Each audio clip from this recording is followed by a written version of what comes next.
Slender the 8 Pages, originally just called Slender, is an indie... Wait, you already know this game? Well, that's surprising since this is a free indie game. There aren't a lot of those that get this much popularity.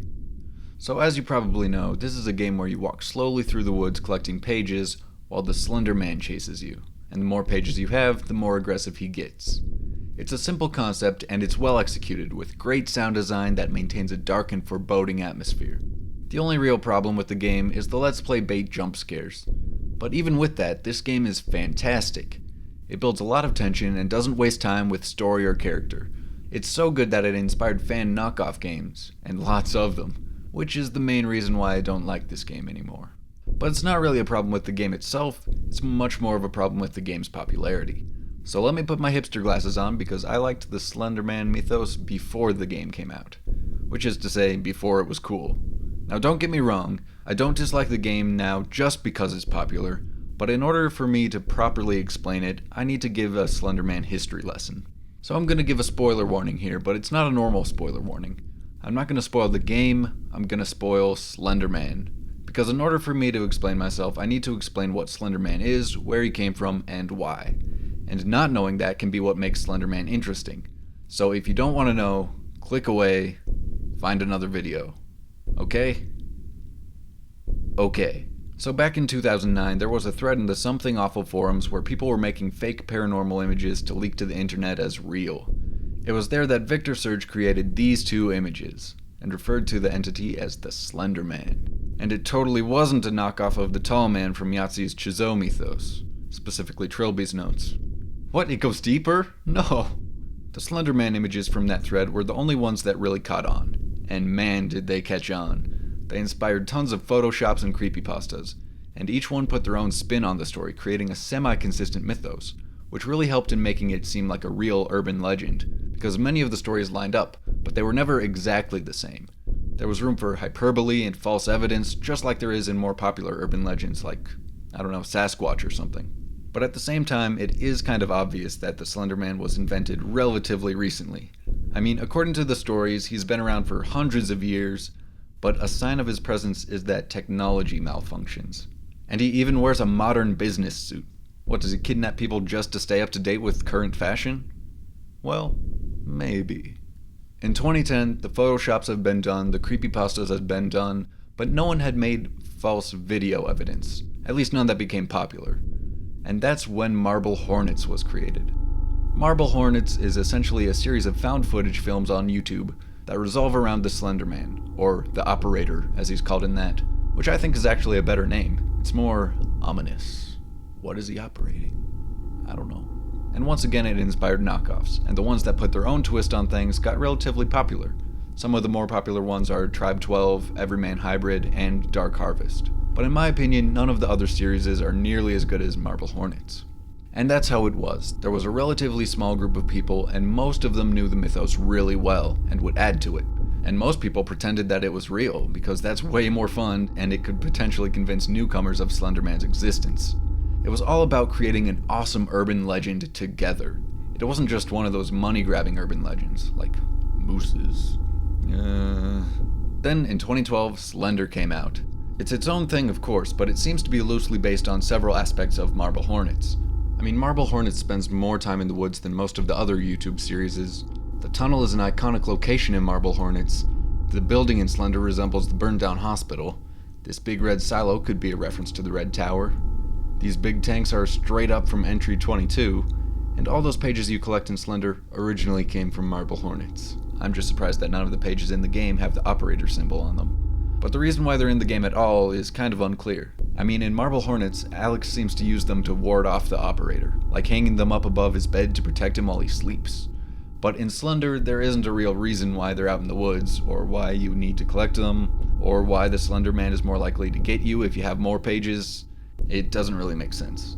I was really excited about the game at the time, because I had been reading and watching all kinds of things about Slender Man for about a year at that point.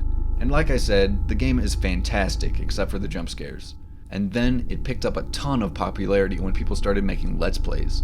I mean, seriously, look at Slendy's search interest here. Before, after. That's impressive. And for a while, I was glad that the game was getting popular. I mean, thousands of people suddenly becoming interested in something that I've been interested in for a while is great. But there was a problem. The majority of people that just became interested in Slender Man only knew about him from the game, and that caused a lot of misconceptions. People didn't understand why there was video distortion because they didn't know why someone would take a camera out in the woods like that, and they didn't know that Slender Man does indeed cause video distortion. People didn't understand the significance of the pages, and a lot of people thought that Slender Man drew the pictures himself, and that we're just stealing them for shits and giggles. People thought that he was called Slender because that's what the game was called. I've had to tell people, it's Slender Man.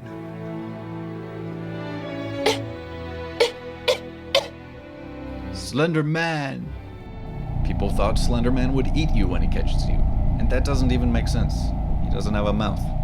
Plus, cannibalism is so mundane.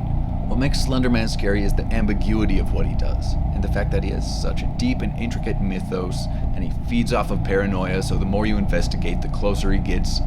And that became the biggest problem. The idea of Slender Man stopped being scary. The small number of people trying to convince people that it was real couldn't possibly compare to the number of people who thought Slender Man was just a guy from a video game they played once. Then, to make it worse, it was these people who didn't understand the mythos who started making fan content. All of the fan games were a copy of the game Slender, while Slender only focused on a small and arguably insignificant part of what made Slender Man interesting. I think that Slender's developer, Mark Hadley, felt the same way that I did, because when he re-released the game under the title Slender the 8 Pages, he added a few things. Most notably, he added links to more information about the Slender Man mythos. Links to the YouTube series, the creepypastas, everything. So hopefully people would realize that there's more to Slendy than what's in the game. This probably had some effect, but it wasn't nearly enough. Then, in 2013, Mark Hadley made a direct sequel with this in mind. Or a prequel, or something. Slender the Arrival was made with a much bigger team, including Victor Surge, the original creator of Slender Man, and the team behind Marble Hornets, who had almost finished the third and final season. So as a result, Slender the Arrival is much bigger, looks much better, and focuses on a similar story to Slender Man things made before everyone just started copying Slender the 8 Pages. And the story is the biggest difference here. It's a lot like a good zombie movie. Zombies aren't particularly scary on their own, but it creates interesting character interactions and drives the story. And it was the same for Marble Hornets. Slendy isn't very scary on his own, but he made the characters do interesting and scary things. And it's similar in this game. You uncover story through notes and discarded videotapes that tell you what happened to the characters as they got closer to investigating the Slender Man. And inevitably, Slender Man starts chasing you, because he started investigating what happened to them, and that's how Slender Man works. Slender the Arrival really captures the essence of the mythos better than the original game did, and it even adds more to the gameplay. You don't just go around collecting pages, there are sections where you have to turn on generators, sections where you have to explore creepy environments, and even daytime sections which make the nighttime sections even scarier by contrast.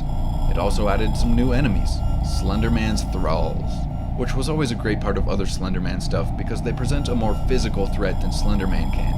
I mean, Slendy just stalks you and makes your camera go crazy, but Masky here tackles you and rips at your face. Wait, they stole Masky straight from... Oh, yeah, Masky's right there. I guess that's okay then. So yeah, if you only know Slender Man from Slender the 8 Pages and its fan games, then I highly recommend playing Slender the Arrival and watching a YouTube series or two. In fact, instead of recommending my own videos in the outro, I'm going to recommend those series. But if you're only going to watch one, I suggest Marble Hornets.